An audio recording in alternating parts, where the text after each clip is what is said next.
At ayan na nga, tayo ay umalis. Papuntahan natin yung magbibigay ng gamot para sa ating alagang aso.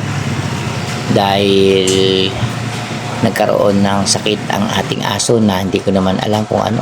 At nandiyan na nga po ako sa barangay at nagtatanong ako dyan kung saan yung bahay niya. At ayun na nga, natagpuan ko na po ang kanyang bahay. At ayan na po. So yan, papaalam na ako, papasalamat ako kay Lord. Di namin si Ate Lani yan, si Ate Lani, dog lover yan Kasi ito yung kuya niya. So yan nakarating na po tayo, nakuha na natin yung gamot para sa ating aso. At tayo po'y uuwi na para po maibigay na ang gamot na lunas para sa ating aso. Salamat po. So ayan, nakauwi na tayo, inabot tayo ng malakas na ulan. Grabe, lakas ng ulan.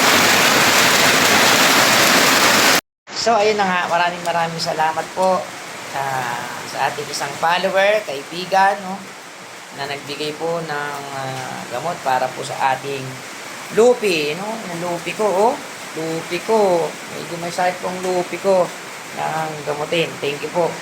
At sa mga vitamin, vitamin, thank you po ng marami. So ayan, napainom na natin siya ng gamot. Very good yan Unang hirapan akong painumin, niluluha. Pero nung sinabi ko sa kanya na kailangan niya uminom ng gamot, yun, awa ng Diyos, binom ang lupi.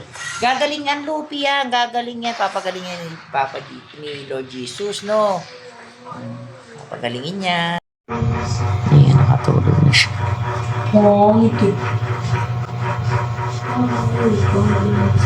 Tulog na.